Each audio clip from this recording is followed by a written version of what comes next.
Hi, welcome to our channel of IGNOU audiobooks, Indira Gandhi National Open University, Staff Training and Research Institute of Distance Education, STRIDE, Master's Degree Programs, Master of Arts, Distance Education, MADE, Second Year, MDE-416 Curriculum Development for Distance Education, Block-1 The Field of Curriculum, Unit-1 Curriculum, The Concept.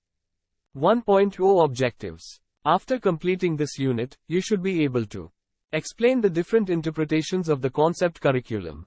Explain the difficulty in arriving at the nut of meaning of curriculum. Describe the emergence of curriculum as a field of study by tracing its genesis and growth. Examine the possible meanings of theory and why curriculum theory is scientific. Explain the theories of curriculum construction and development, and analyze future directions of curriculum theory and movement. 1.1 Introduction. Make a list of possible definitions of curriculum that occur to you, and do not be surprised if it looks something like the following. A curriculum is an inventory of items of information, skills etc., which have to be taught to the learners. A curriculum is a charter or plan which dictates the educational activities in an institution. The fact that curriculum is a framework, or a plan that is handed over to the teachers implies that the teachers do not have an active role in its making. By deduction, one can say that the failure of a curriculum can be attributed to, among other things, the non-inclusion of teacher participation in evolving a curriculum. This course, as you know, is an attempt to prove that an understanding of curriculum is essential in the context of planning of academic activities in distance education. This unit introduces you to curriculum as a theory and an area of experience. Various interpretations of the term curriculum, the emergence of curriculum as a field of study and a theory, speculations on future trends are within the scope of this unit. 1.2 Defining curriculum. Like many other terms, curriculum has been, and still is, used in more than one sense. Obviously, if any two communicators do not use the term in the same sense, it is bound to lead to misunderstanding. Even those who are engaged in education and/or curriculum as professionals use this term in different ways, therefore confusion among common people or non-professionals is not unusual. Attempts have been made to fix the meaning of curriculum as a technical term, but by and large, a unique commonly agreed upon definition of the term will need some more time to be arrived at. Etymologically, the term curriculum has been derived from a Latin root which means race course. The word race course is suggestive of the course, i.e., the path, and the time, suggested by the prefix race, in which the path must be covered. Obviously, curriculum was seen as a prescribed courses of studies with a beginning and end and to be covered in a prescribed time frame. However, this concept of curriculum was not precise enough to make multiple interpretations impossible. Eventually, therefore, the expression came to be interpreted in different ways. What are these differing interpretations? Here, we shall present 5 of them to give you a feel of the problems involved.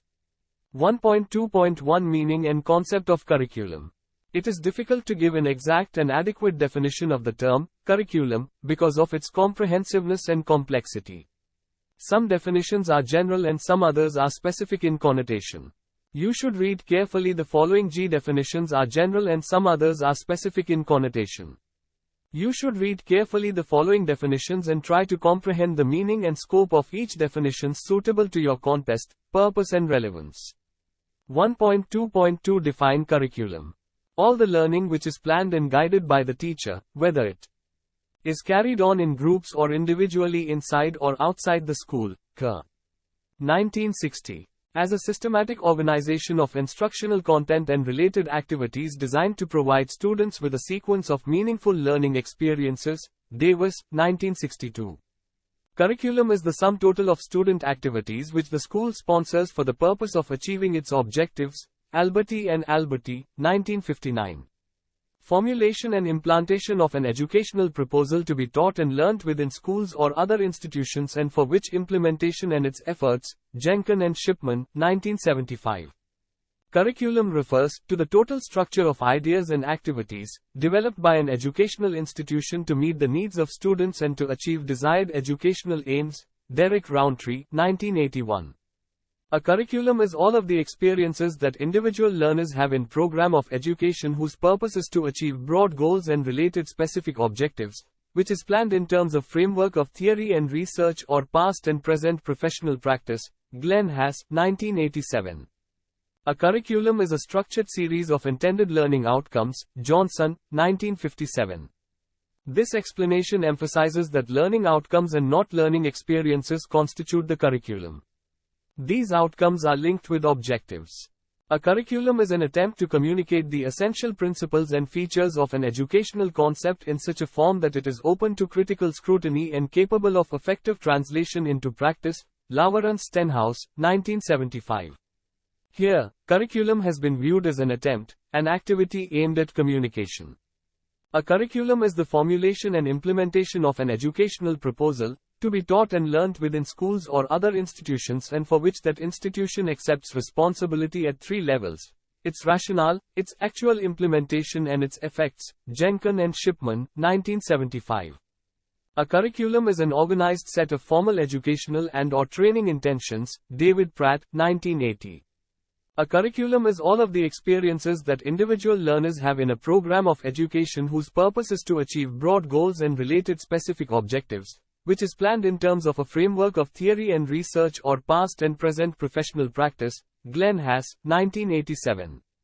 The curriculum is thus a list of planned learning experiences offered to the students under the direction of the school. In other words, curriculum is a blueprint of experiences that have been planned for the students. It is far more important for us to study and to understand the important aspects, features of the concept of curriculum than to get trapped in difficult to understand definitions. There are 6 important aspects of a curriculum that we should bear in mind, and these are as follows. The overall curriculum gamut revolves around design, developments, evolving an appropriate delivery strategy, and finally undertaking learning outcomes and system and course evaluation process. These are not detachable, having linkages and chaining process. A curriculum is a planned activity undertaken in an educational institution. It is a planned all-learning outcome of an institution, otherwise called thinking before doing. Any curriculum has 4 basics, viz., social forces, knowledge of human development as provided by the accepted theories, the nature of learning, and the nature of knowledge and cognition. The goals, purposes of a curriculum are reflected in the set of educational objectives that accompany it. These objectives are the end and the given curriculum is a means to achieve them. A curriculum facilitates planning of instruction by teachers. You are expected to understand the social force that operates in society, various stages of human development and their peculiar characteristics. You should also understand the factors that influence the process of learning and the nature of knowledge and cognition. Due to intimate knowledge of children, and also how various educational objectives can be attained by children, teachers can plan a set of learning experiences that flow from a given curriculum. The quality and relevance of learning experiences determines the effectiveness of curriculum implementation. The teacher plans the same set of learning experiences for all students of the class. However, learners differ in terms of the learning experiences, and their level and quality of participation, due to individual differences and variation in their social backgrounds. Due to this, every learner has an actual curriculum which is different from the actual curricula of other learners in the same class. Due to the gap between the intended curriculum and the transacted curriculum as reflected by the individual learner's actual learning, the teacher's role assumes critical importance. A teacher should not only provide flexible arrangements but also meaningful alternatives in learning. These demand professional decisions from teachers in terms of the objectives, bases and criteria of the given curriculum. 1.2.3 Program of Studies. If we ask lay people or even a practicing teacher as to what curriculum was followed at high school, the usual response we would get would be a list of subjects: English, mathematics, history, geography, physics, etc. And if we ask them to further elaborate their response, these statements do not point to any goals, learning experiences, and teaching materials, teaching strategies or evaluation schemes in relation to the curriculum under consideration. The only dimension touched upon is what is technically known as program of studies. 1.2.4 Course content. The term curriculum is often misunderstood as the course of study or syllabi prescribed for a particular class or degree. In fact, it is broader than that. It includes all the activities that an educational institution can organize to provide better learning experiences to children.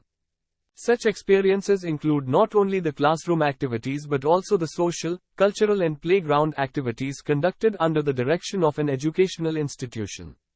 The environment, socialization or each learner also plays an important role while transmitting the curriculum. At times curriculum is seen as a mere list of topics or items that constitute the course of study in a particular subject within a larger program of studies which we tried to characterize in subsection 1.2.1. Suppose we were asked to describe the English curriculum at the high school level, many of us might come up with something like the following. English curriculum. 1. English texts. Prose, Dream Children, Lamb, Forgetting, Lind and so on. Poetry, Solitary Reaper, Wordsworth, etc. Drama, Justice, Galsworthy, etc. 2. English grammar, articles, nouns, etc. 3. English composition, letters, essays, dialogue, etc. If there is any suggestion with regard to planning in such a list, it is only that of selection, i.e., that drama has been selected but not the novel, and that under poetry, Solitary Reaper, has been selected but not Lucy Gray, and so on, and order, i.e., Dream Children, has been placed before Forgetting, articles before nouns and so on. This is what we could call course content of the curriculum. 1.2.5 Planned Learning Experiences. Let us now view the concept of planned learning experiences. We shall take up the same English curriculum and analyze it further. English is not just prose, poetry, and drama. It is much more than that. It is a language which, in one sense, may be seen as consisting of 4 language skills: listening, reading, speaking and writing, and in a different sense a means of communication. By the same logic, prose is not just Dream Children and Forgetting, it is much more than that. The course content, English curriculum, described in subsection 1.2.4 therefore, is a mere means of bringing in those learning experiences which presumably help the learner to learn English of a level that is commensurate with the instructional level at which teaching or learning is taking place, say level N. Obviously, from this point of view, an educational institution, be it a school, college or university, is there to bring about changes among its students, which can be done by providing the learners with appropriate directed learning experiences. And these learning experiences, which the learner goes through, must be well planned. Thus, what are significant is the planned learning experience which the course content presented in subsection 1.2.4 leads to, and not that course content itself. In other words, we could prescribe a different course content to achieve the same goal. For example, we could prescribe Skylark in place of the Solitary Reaper, Apple Cart, in place of Justice, and so on, and yet put the learners through the same planned learning experiences for purposes of teaching them English of level N. It is on the basis of arguments, like those presented above, that the commonly accepted definition of curriculum changed from content of courses of study and lists of subjects and courses to all the experiences which are offered to learners under the auspices or direction of the school, Dall, 1964. In this sense, curriculum is a blueprint of experiences that have been planned for the learners. 1.2.6 Intended Learning Outcomes. Let us reflect upon and analyze further what has been presented in subsection 1.2.4. Some curriculum specialists argue that learning outcomes, and not learning experiences, constitute the curriculum. They say that learning experiences, NLESS implemented, i.e., unless students go through such experiences, remain mere lists of such experiences. When implemented, students go through those experiences by interacting among themselves, with peer groups, with the teachers and also the environment. But such interaction characterizes instruction. Let us pause for a moment here and consider the question that emerges from the previous sentence. Is curriculum the same as instruction?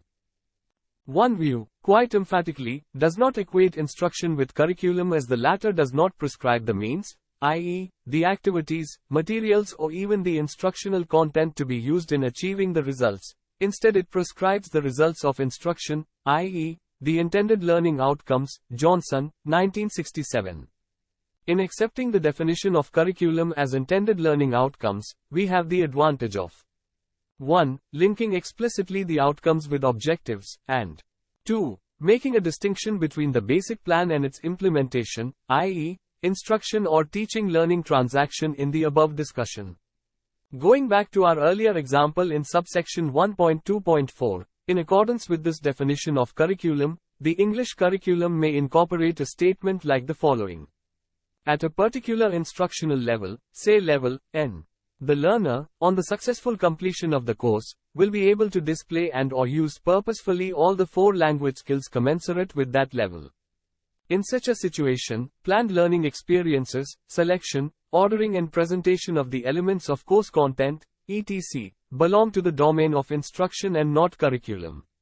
Let us take this point further. A curricular statement like the one given above allows institutions, teachers and learners the freedom to select different means, to prescribe and undergo varied experiences to achieve the outcomes specified in the curriculum.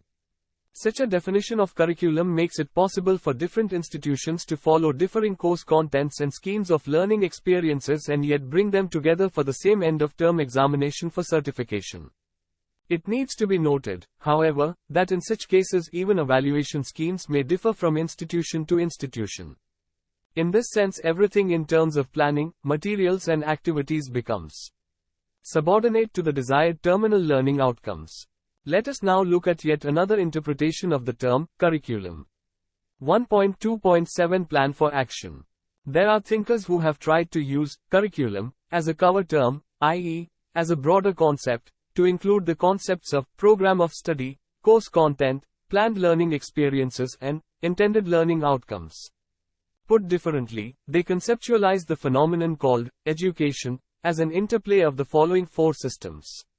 1. Teachers may be considered individual personality systems. One teacher taken as an individual, or collective group systems, taking many teachers together or taking teachers as a community, that display professional behavior of a particular type known as teaching behavior. 2. Learners, who as individuals or members of communities, perform activities, undergo experiences, etc., which are seen as learning behavior. 3. Instruction, i.e., the situational contexts in which the teachers and learners bring their behavior together called the instructional system, and IV, the system of individuals whose behavior put together results in a particular educational experience. These individuals may be administrators, educationists, politicians, teachers, parents, students, etc. Individually, in various free combinations or limited combinations depending upon specific social situations. In this sense, curriculum is considered a plan for action, where action refers to teaching learning behavior or instructional transaction and plan takes care of other significant factors such as the content, its selection, teaching materials, learning experiences, etc. This concept, obviously, includes the concepts of course content, learning activities or experiences, intended learning outcomes, and also makes room for the details regarding the teaching learning tools to be used in instructional transactions. 1.2.8 Educative experiences. Bobbitt, 1972, defines curriculum in 2 ways. 1. It is the entire range of experiences, both directed and undirected, concerned in unfolding the abilities of the individual, or 2. It is a series of consciously directed training experiences that the schools use for completing and perfecting the unfoldment of those abilities. This pair of definitions clearly acknowledges the focus of the concept of experience. In the initial statement, it is the entire range of experience that constitutes the curriculum in its broadest sense. It is everything that youth must do to become the kind of adults that the society desires at large. Later, the shift is on the distinction between directed and undirected experiences that operate outside the educational institution. This denotes the source of common knowledge picked up by the youth in the course of everyday life. We also have to acknowledge the likelihood of undirected educative experiences operating within the confines of schools. Kremen, 1976, and Schubert, 1986, extend the educative function of school to that of home and of other institutions outside the school which are likely to intervene with the planned curricular experiences. 1.2.9 Implications. We have presented different points of view on the concept of curriculum. It needs to be noted that these are only a few of the viewpoints or definitions available in the relevant literature. There may be many more, and attempts to find better and more precise definitions of curriculum have not come to an end. You may also evolve your own ideas and concepts of curriculum, and based on your subjective experiences of teaching learning processes within and outside the classroom. A new line of thought regarding whether or not we should devote our energies to a search of the correct definition of curriculum emerged during the early 1980s, when the search for such definitions was in full swing. This search culminated in the inclusion of the entire range of educative experiences within the purview of the concept of curriculum. Let us take a parallel to this line of thought from the field of natural and physical sciences. A phenomenon which is true in every circumstance need not be proved with an absolute and correct definition. Let us elaborate this point with an example. If a layperson asked a scientist about the true, correct nature, definition of solids with respect to the movement of particles it is made of, i.e., do the particles that constitute a solid keep moving, or are they absolutely stationary? etc. The scientist will in all probability respond by saying that it depends on the situation being dealt with by him. If he is engaged in a study of solids in contrast with liquids and gases, he may be guided by the assumption that the true nature of solids suggests that their constituent particles are stationary. However, if he is engaged in a relative study of different types of solids, then he would be guided by the fact that the constituent particles of a solid do possess movements of various types and various degrees. What does the discussion imply? Obviously, the correctness of a concept and/or definition depends on the situation in which it is to be used. In other words, the correctness of a concept and/or definition may be assessed in terms of its function in a given situation. In tune with this line of thought, some curriculum specialists have suggested that a vigorous search for the correct definition of curriculum is neither a productive nor a purposeful scholarly engagement, and that it might be more useful to look into the activities of curriculum making, implementation, evaluation, etc. To study these activities, scholars could bank upon different definitions depending on their suitability for particular studies, investigations. The conclusion is that it is advisable to accept that the term, curriculum, may not have one absolute definition. Instead, it will vary in meaning, depending on the purpose for which it is to be used. Having discussed 5 differing interpretations of the term, curriculum, and concluded that the definition of curriculum changes depending on the context in which it is used, let us now look into the history of curriculum as a field of study. Obviously, we have to be brief as our purpose is not to present elaborate details of this field of study but to suggest why there are uncertainties regarding the definition of curriculum, and open up paths for further discussions of the concept of curriculum. 1.3 Curriculum Movement. In this section we shall be talking about the evolution of curriculum as a field of study and how this process of evolution has influenced the concept of curriculum from time to time. 1.3.1 Reasons for neglect of curriculum. The first reason why a clear concept of curriculum planning has not developed in our teachers and the public is that it has always been planned, prepared and prescribed by the expert committees of the departments of education in almost each state. The local community, teachers and parents are not involved in the process of curriculum planning as is the practice in some countries where education is publicly controlled. In fact, the basic principle of a democracy is the participation of the people in the planning and control of educational institutions. Second, the teacher training colleges or colleges of education as they are now called have concentrated only on methodology of teaching at the cost of many other dimensions of teacher education. Last but not the least is the factor of complex human nature of behavior with regard to change. The peculiarity of human society is seen in building up a cultural heritage and in a ceaseless effort to preserve it. Sentimental regard for the past expressed in the emphasis on the subjects like history, art, language and literature resists any effort to plan curriculum in consonance with the changing times. The time concept in curriculum construction is an indispensable consideration. The society with a long cultural heritage is generally handicapped in planning a functional curriculum according to the present needs as well as the future indications. This is more so in the developing countries. The issues have remained controversial in our country. Hence, a clear thinking is necessary on these fundamental issues before a clear concept of curriculum planning could be formulated. If we can clearly identify the goals or directions for our society and the future image of our country, it will be possible for us to resolve the issues of educational planning with regard to the curriculum. If our educational system can positively answer the above questions, the curriculum education consists in planning the curriculum according to the national goals of a country. Curriculum is, in other words, a function of a nation's philosophy of education. If the one is clearly formulated, the other can hardly remain unplanned or ignored. 1.3.2 Reasons for Curriculum Reform Movement. First, every country now considers education of children as the national investment, which will bring future returns. Amounts spent on education are to be realized in terms of improvement of community life and growth of individual caliber. Hence, any waste in education is to be avoided since it is viewed as a waste of national resources. Second, there is a movement pioneered by educational thinkers and researchers towards the rationalization of educational system. It makes all the educational programs goal-oriented and need-oriented. In other words, curriculum of the educational institutions at all the levels should be object-based and meaningful. Any program that lacks application value or does not help in developing any understandings, attitudes or skills needs to be reconsidered by the curriculum planners. Third, there is an inevitable impact of globalization and the advancement of science and technology on the educational system of our age. Every country is concerned the scientific and technological progress as well as better utilization of her natural and mineral resources.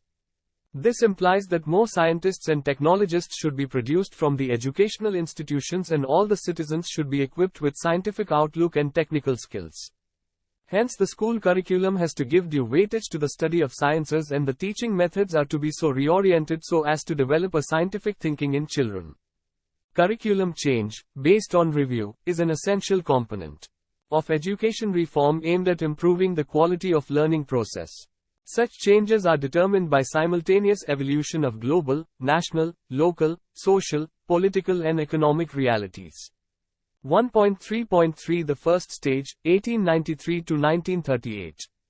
Though thinkers concerned with education have been interested in curriculum for centuries, the beginning of curriculum as a separate field of study is generally associated with Johann Friedrich Herbar, 1776 to 1841, a German thinker, whose views influenced American thinking and practice towards the end of the last century. The Herbar Society, now called the National Society for the Study of Education, was founded in 1895 in America. This was around the time when John Dewey was developing his views on curriculum at the University of Chicago. Herbar emphasized the importance of selection and organization of content in his theories of teaching, learning. Under the influence of Herbar, the major concerns of curriculum specialists of this period was systematizing approaches and practices of selection and organization of the subject matter. Though we used the expression, curriculum specialists, in the preceding sentence, strictly speaking no one was thought of as a curriculum specialist at that time. Curriculum did not exist as a specialization, as we understand the expression today. The first book titled, The Curriculum, devoted to the theme of curriculum was published in 1918. The author of the book, Franklin Bobbitt, may, thus, be called the first curriculum specialist. He deserves this credit because his work generated a lot of interest and many other works of significance appeared following the publication of this book. He pursued his interest and published another book, entitled, How to Make a Curriculum, in 1924. In 1926, the National Society for the Study of Education devoted its yearbook to the theme of curriculum, the foundations and technique of curriculum construction. Obviously the curriculum movement, which had its beginnings in the early 1890s, had become a vigorous educational movement. In 1930, various colleges and schools of education established their departments of curriculum and the establishment of such a department at Columbia University in 1937 was a major landmark in the emergence of curriculum as a field of study. Starting under the influence of Herbar, those who got interested in curriculum addressed themselves to diverse issues, and quite often they did not agree with one another on what these issues could be.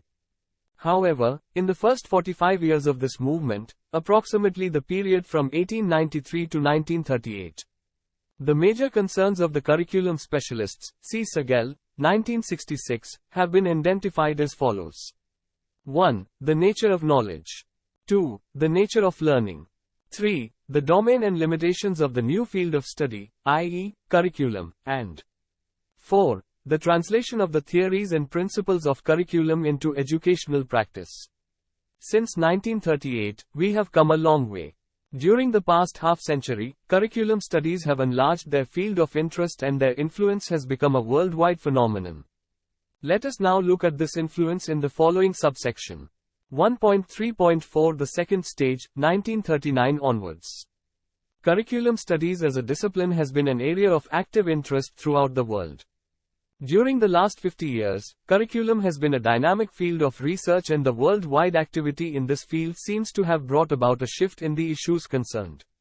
Today, in general, the concerns of curriculum studies are seen to be 1. Establishing a sound relationship between the general aims and the specific objectives to make the process of teaching and learning more effective. 2. Ensuring pedagogically sound sequences of content at different levels of instruction. 3. Making the curriculum a balanced fare for the overall growth of learners, Caswell 1966.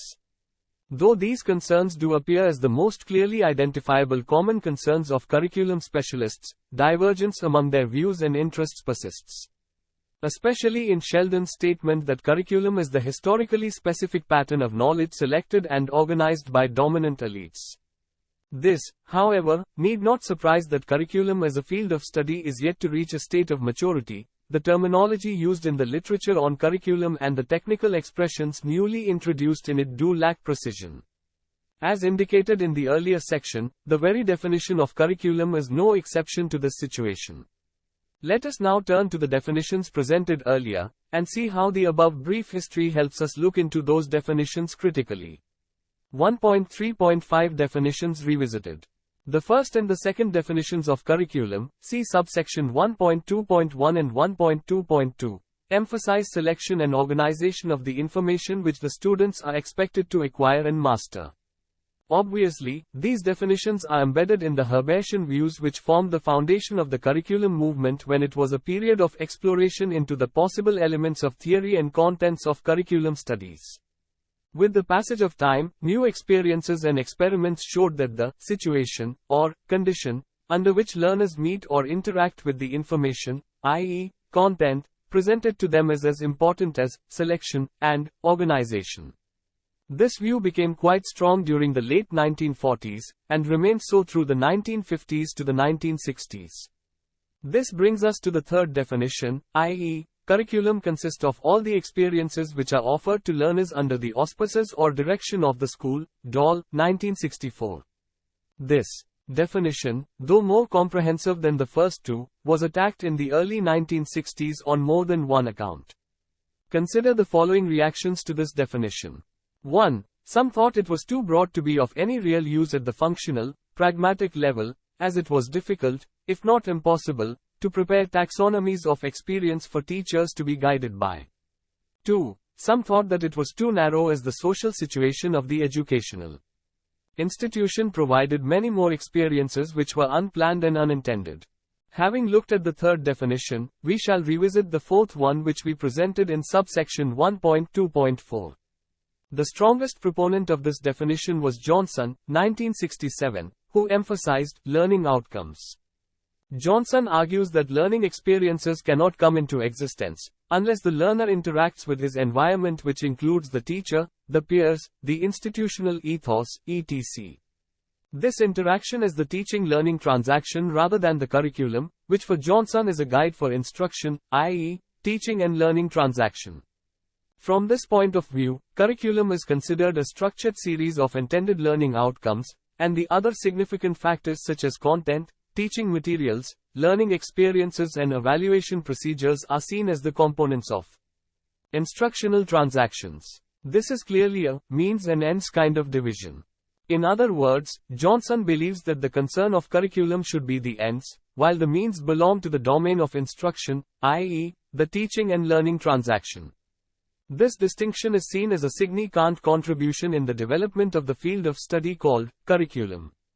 The weaknesses in this view, however, are 1. That learning experiences which are the means cannot be completely divorced from learning outcomes which are the ends. The two go together in and cannot be seen as distinct entities. 2. That accepting curriculum planning as merely limited to preparing a series of intended outcomes, we allow curriculum experts the license of ignoring those aspects of education which have, by tradition, been major concerns, e.g., content, its selection, organization, etc. Thus, though Johnson's views brought in useful insights, the search for a more convincing concept of curriculum continued. And the fifth definition which we presented in subsection 1.2.5 is yet another milestone in the path which that searches has taken. Contrary to the harsh division between means and ends suggested by Johnson, 1967, MacDonald, 1975, proposed curriculum as a plan for action. From this point of view, curriculum is an overall plan, a blueprint that talks about the building blocks, the operations of construction and also the final outcome. And in implementing the plan, we step into the domain of instruction, i.e., teaching-learning transactions. Obviously, MacDonald presents his concept as a strong generalization which makes room for the immediate and specific aspects that constitute instruction and also for planning and learning outcomes. Let us discuss these two views of curriculum in greater detail in the following subsection. 1.3.6 Inert and Live Curriculum.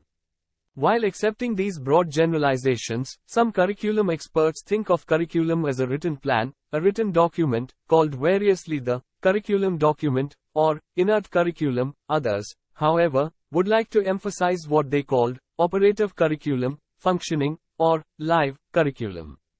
The binary distinction, the inert and live curriculum, is based on the observations that 1. No written plan can be implemented to its last word in practice, i.e., in a classroom situation the plan sifts through the agencies like teachers, learners, examiners, etc., and, therefore, only a diluted version of the written plan gets actualized, and 2. In the actual classroom many unforeseen and hidden factors come into play, and thus the otherwise tangible written plan ceases to be tangible at the operational level. Considered in this light, the curriculum document can only suggest and outline its potential as an abstraction, whereas the operative, or functioning, curriculum brings forth what portion of that potential is achievable or has been achieved. In order to reduce this gap between the curriculum document and the operative curriculum, practical steps to bring about a compromise between the two have been suggested and implemented. The crux of this compromise is that the document should prescribe specific content in a way that teachers and others involved in implementing the document see clearly what the focus or the thrust of the content is, and at the same time this prescription should be general enough to allow the selection and organization of content in accordance with the needs of learners, their interests, their levels of understanding, the conventions of teaching, teaching styles, teacher abilities, the sensitivity of the teacher, etc. In general, today, curriculum referred to as a curriculum or the curriculum is understood as the plan for educating learners, but there is no agreement on what the components of this plan might be. And it is because of this disagreement that we should not insist on a conclusive definition of curriculum in the present circumstances. However, there is reasonable consensus or agreement on what its concerns may be. We have presented them in the subsection 1.3.2. These concerns point to the convergence of definitions 3, 4 and 5, subsections 1.2.3, 1.2.4 and 1.2.5 respectively. In what follows in this course, we shall use curriculum in the sense of a plan for educating learners. To avoid confusion we bring in two more expressions, namely, syllabus and course, whereas the curriculum is a comprehensive plan for educating learners. The syllabus represents the picture of a particular stage of this plan, and the courses are the tools used to achieve the objectives piecemeal by going from one stage to the next one and so on. Das and Call, 1985. From this point of view, syllabus pertains to a particular level of instruction, and to achieve the objectives of such a syllabus, different institutions may use different courses. 1.4 Curriculum Theory. In order to talk about curriculum theory with understanding, we need to begin by dwelling upon the term theory itself. Unless we are clear about its meaning, nature and functions, we won't reach any reasonable conclusions. Though the available literature on the meaning and nature of theory is replete with various definitions, explanations, etc., we shall build our discussion around the following views. A scientific theory must present a logically unified framework, generally on an empirical basis. A theory is a set or system of rules that guide or control actions of various kinds, such as the one that is applicable to the work of a carpenter. 1.4.1 The concept of theory. Our stand. Scientific theory, see view 1, above, seems to emphasize what is observable, i.e., objectivity, while the last one, see view 2, above, appears to be prescriptive as it sets the rules for activities. In the field of curriculum, those thinkers who support the former view are termed objective, scientific, and those who support the latter are termed idealistic or unscientific. Scientific theory, see view 1, above, seems to emphasize what is observable, i.e., objectivity, while the last one, see view 2, above, appears to be prescriptive as it sets the rules for activities. In the field of curriculum, those thinkers who support the former view are termed objective, scientific, and those who support the latter are termed idealistic or unscientific. Our interest in these two views lies in the fact that quite a number of curriculum specialists continue calling their theories unscientific or idealistic as if they had no implications for the practice of education. And for us it is reasonable to show that in the ultimate analysis scientific theories are also no more than mere guides to activity. 1. Explanation, and 2. Prediction. Now, consider Newton's laws of motion, which describe and explain the motion of bodies on the earth, and also succeed in making predictions about that motion under special conditions or circumstances. It is common knowledge that these laws have an empirical basis generally, and also a logically unified framework, i.e., the features of a representative scientific theory. For once we believe, or let ourselves believe, that the truth about the motion of bodies has been found. But then, we find ourselves confronted by Einstein's theory of relativity, which shows that Newton's theory is only a part of the truth, that the context of Newton's laws is limited, and that these laws can be derived from the theory of relativity, which belongs to a much wider context. In other words, Newton's truth is only a part of Einstein's truth, which by itself may be only a part of a yet larger truth. Similarly, we may consider the Ptolemaic view of our universe. Ptolemy, 120–180 A.D., described and explained the geocentric universe and also quite successfully predicted the phenomena pertaining to this universe, i.e., eclipses, etc. That the Earth was the center of the universe was obviously a statement based on empirical evidence. Everybody saw and believed that the planets, the sun and the moon revolved round the Earth. However, Copernicus, 1473–1543 A.D., showed that what was visible was not necessarily correct, that perceptions, however evident, can lead to wrong conclusions, that it is the sun, not the Earth, which is the center of our small universe. He, too, described, explained and predicted about the same universe, but with the added advantage of simplicity and ease. Ptolemy's truth had come to light. We can add to these examples. The point to be made is that in scientific explorations, theories are seen as objective explanations of the reality as it appears at a particular time or in a particular situation. As new data collected, older theories are forced to give way to new theories which are truer and more accurate. Even the above two illustrations suggest that a certain theory which pertains to a particular context does hold in that context, though it may not describe or explain the whole truth. Besides, even a weak theory serves as a guide for collecting more relevant data, and then for establishing relations between them to give new insights, for otherwise improvements in descriptions, explanations and predictions wouldn't be possible. When looked at in this light, even the scientific theories are no more than a set of rules that guide or control action, which are employed in reaching closer to the ultimate truth. Besides, today the scientist is more modest, and is certain as never before, that the true nature of reality will remain an illusion, as humanity, being a part of that reality, cannot comprehend it, i.e., the whole in its totality. To sum up, a scientific theory of whatever type remains a construct that is invented or proposed to advance human efforts. And so, as a theory describes, explains and predicts, it guides the practice of those who use it. This guided practice may take different forms, depending on who is engaged in what practice, in what situation and for what purpose. In the above discussion we have tried to emphasize that in talking about curriculum theory, we will be guided by the view that theory is a guide to practice, and in so doing we are being scientific and not idealistic, as ultimately scientific theory itself is no more than a guide to practice. This view may be reinforced in the words of Zeiss, 1976. We view curriculum theory as generalized set of logically interrelated definitions, concepts, propositions, and other constructs that represent a systematic view of curriculum phenomena. The function of curriculum theory is to describe, predict, and explain curricular phenomena and to serve as a policy for the guidance of curriculum activities.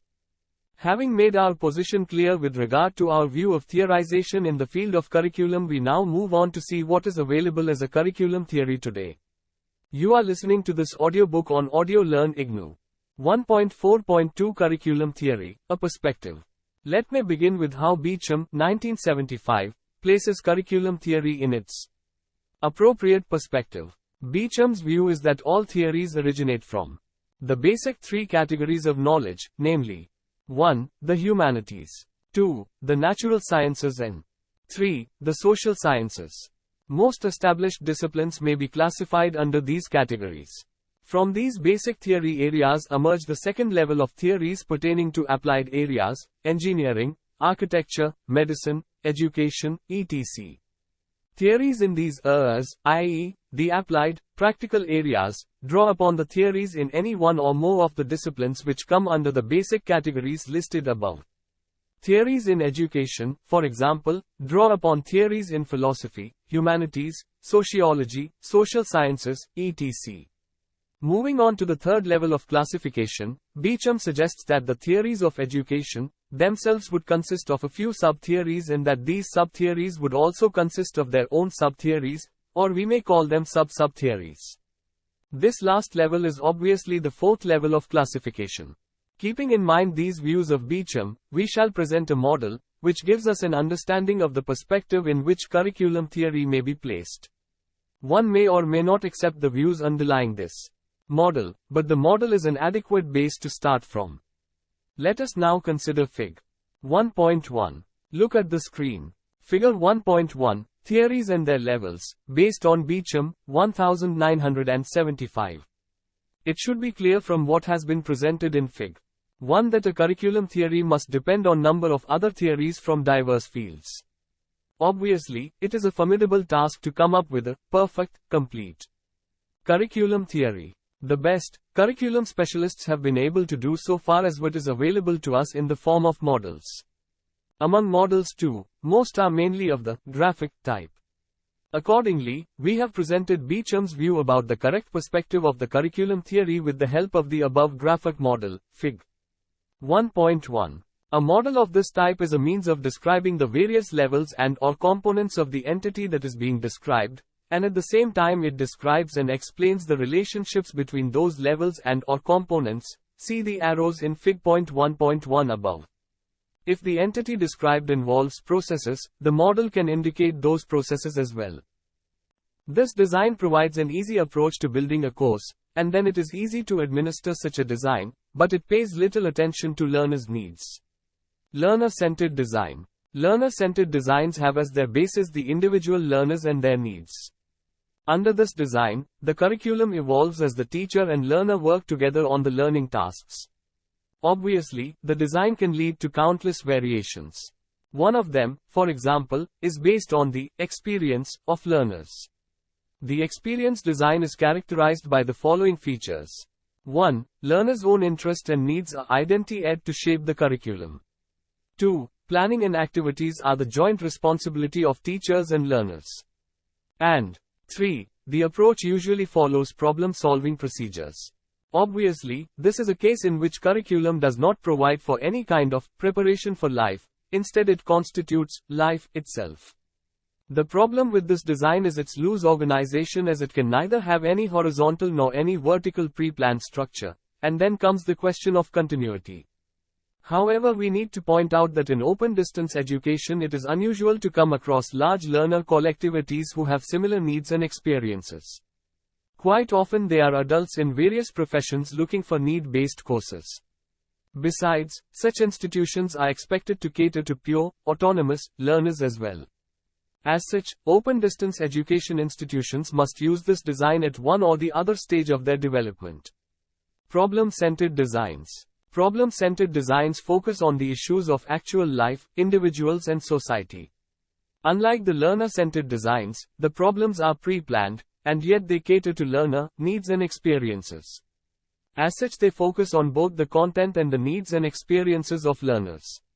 Very often this design takes the form of a core-cum-specific needs model, in which core takes care of the basic content and then specific needs are catered to with the help of need-based courses used as complements to the core component. Having acquainted ourselves with the theories of curriculum construction, we shall now discuss the theories of curriculum development. 1.4.4 Theories of Curriculum Development. Moving on from the theories of curriculum construction to the theories of curriculum development, implies our movement from the concerns of the decision-making process pertaining to the nature and design of the curriculum, i.e., curriculum construction, to the procedures for carrying out the construction process called curriculum development. Without going into details regarding the various theories of curriculum development, we shall briefly touch the following two models. Top-down and bottom-up models.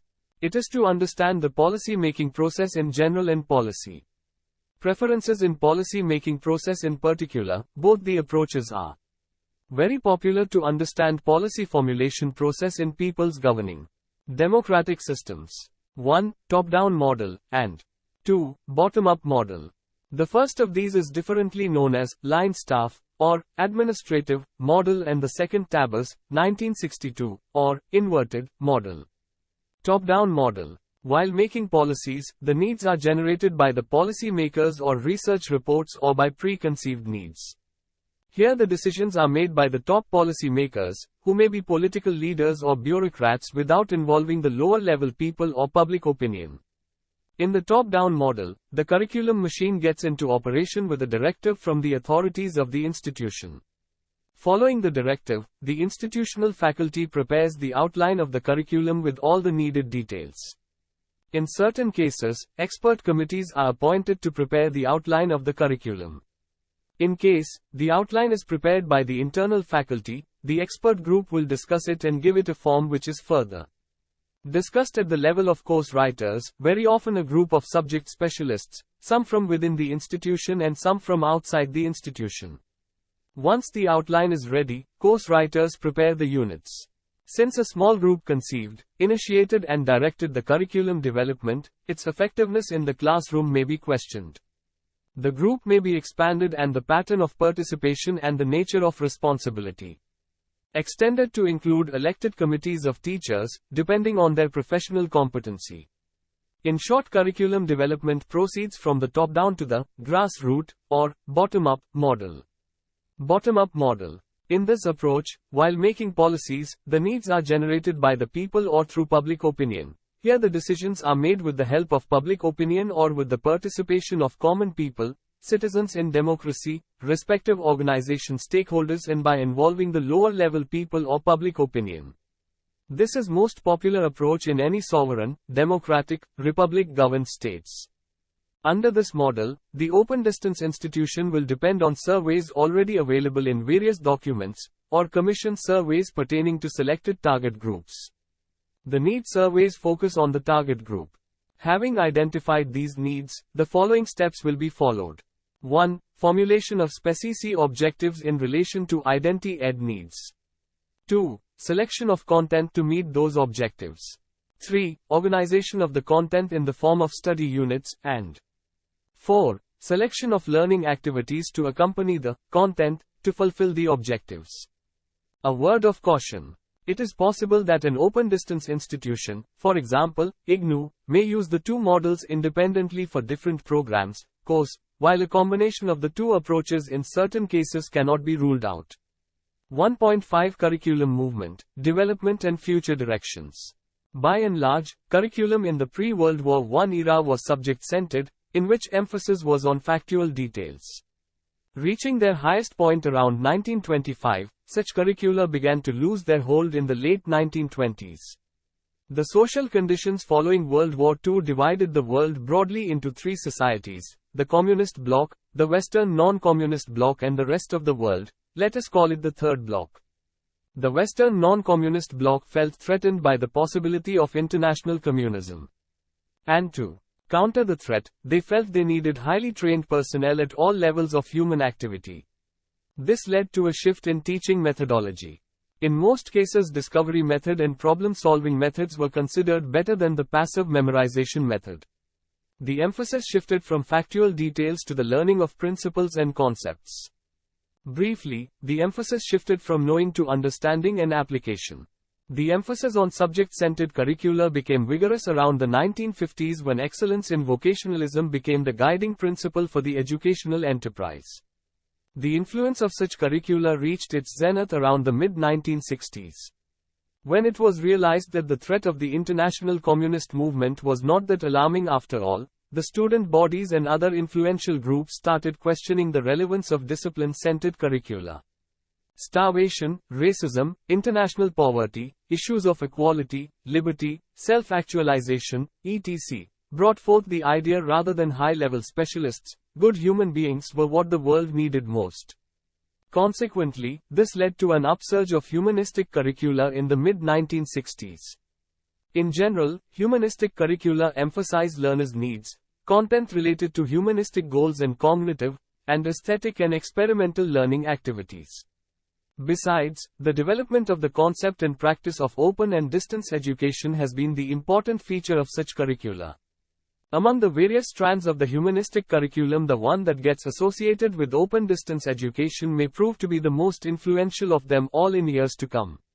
The brief sketch of the curriculum movement that has been presented above as an example focused mainly on the trends in the developed Western non-communist bloc. You may look at your own country and see the directions curriculum developments and reforms have taken. For instance, in India, what was inherited in 1947 was an educational system and curriculum design introduced by the British, a member of the bloc. Subsequently, the curriculum movement in India has been following, more or less, in the footsteps of the Western developed bloc. However, there is a visible time lag between the two movements. For example, we got into open distance education in the early 1980s, more than a decade behind the West. In spite of significant institutional expansion, the system needs curricular reforms and inclusion of new and innovative curriculum areas non-existent in the conventional institutions. More recently, the new education policy of 1985 has revitalized the thinking and the reformative activity in education. The recent reforms include delinking degrees from jobs, promoting non-conventional curriculum designs to suit the needs of diversified groups, introduction of vocational courses in undergraduate education, curriculum reforms in 27 discipline areas, etc. Besides, by the initiations of NCERT, National Curriculum Framework has first time introduced and subsequently training of teachers is given much focus in the National Curriculum Framework of 2006. It is a milestone in the educational history of independent India. 1.6 Let us sum up. This unit has dealt with the difficulty in defining the term, curriculum, and said that depending on the context the term is interpreted as program of studies, course content, planned learning experience and intended learning outcomes. This unit also gives you an outline of how the curriculum movement has influenced the definition of curriculum at different stages and what curriculum theory is. An analysis of theory is general and an argument that we need not look for a clear line of demarcation between a scientific theory and an educational theory, since both of them are essentially plans or guides for action are part of this unit. An account of the ongoing developments relating to the concept of curriculum and speculations about the future trends ends the unit.